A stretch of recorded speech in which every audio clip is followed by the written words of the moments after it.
ችግሬ ከብልጽግናና ከአብይ ጋር እንጂ ከኢትዮጵያ አይደለም። ሀገሬን አሳልፌ የምሸጥ ባንዳ እንኳን አይደለሁም። ኤርትራ በችግር ጊዜ ደርሳልኝ ይሆናል፣ ነገር ግን በሀገር ጉዳይ ልደራደራት አልችልም። እኔ የምታገለው ለምን ሆነና ነው ሀገር የምሸጠው? አርበኛም ዘመነ ካሴ። ሰላም ጤና ይስጥልኝ ክቡራትና ክቡራን ቤተሰቦቼ፣ ይህ ኩዚ ቲዩብ ነው።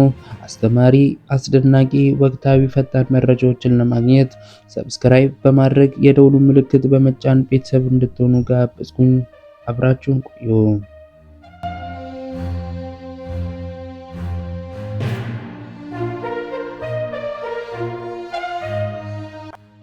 አርበኛ ዘመነ ካሴ ስለ ወቅታዊ ሁኔታዎች ተናገሩ።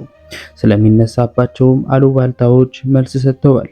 ከኤርትራ ሰዎች ጋር ጥሩ ግንኙነት ቢኖረኝም በአገር ጉዳይ ግን በፍጹም ልደራደር አልችልም ነው ያሉት ዘመነ ካሴም።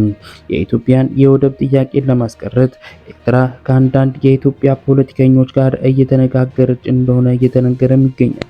ከፋኖና ከህወሓት አመራሮች ጋር በድብቅ ንግግሮች እያደረገች ነው ስለተባለው ነገር ለተጠየቁት አርበኛ ዘመነ ካሴም በፍጹም ይህ አሉባልታ ነው፣ በአገር ጉዳይ ከማንም ጋር ልንደራደር አንችልም፣ ይህ ከባንዳነት አይተናነስም ነው ያሉት ዘመነ ካሴም። የአማራም የህልውና ጥያቄ በራሳችን በአማራ ልጆች በቅርቡ መቋጫውን ያገኛል ያሉት አርበኛ ዘመነ ካሴ። ይህ በዚሁ እንዳለ የህወሓት የበላይ ጠባቂ የሆኑት ዶክተር ደብረጽዮን ስላለው መረጃም ከመናገር ተቆጥበዋል።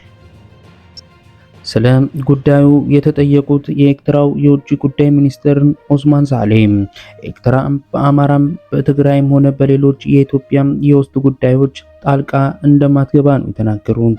የኤርትራው የውጭ ጉዳይ ሚኒስትር በሰጡት መግለጫ ስለ ኤርትራ የጦርነት ዝግጅትና ስለ ኢትዮጵያ የባህር በር ጥያቄ ላይ አተኩሯል።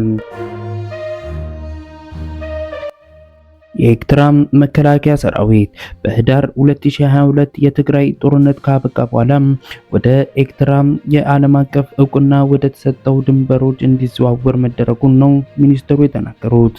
ጦሩ አሁንም በኢትዮጵያ ድንበር ውስጥ እንደሚገኝ የሚናገር ማንኛውም አካል ለውስጥ ችግር ኤርትራን ተጠያቂ ማድረግ የሚፈልግ ነው ብለዋል ሚኒስትሩ። በሌላ በኩል የኤርትራ መንግስት የፕሪቶሪያውን ስምምነት የኢትዮጵያ የውስጥ ጉዳይ አድርገው ስለምትመለከተው በዚህ ሂደት ውስጥ ጣልቃ የመግባት ፍላጎት የለኝም ብሏል። በትግራይ ጊዜያዊ አስተዳደርና በህወሓት መካከል እየተካሄደ ባለው የውስጥ ግጭት ውስጥ የኔ እጅ የለበትም ነው ያለችው ኤርትራ።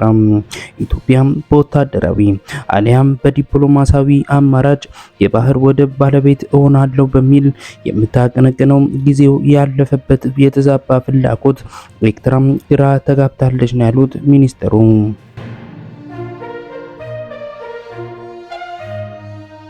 ትኩስ ፈጣን ወቅታዊ መረጃዎችን ለማግኘት ሰብስክራይብ ያድርጉ። ለዛሬ በዚያ በቃው። ቀጣይ እስክንገናኝ ቸርን ሰንብት።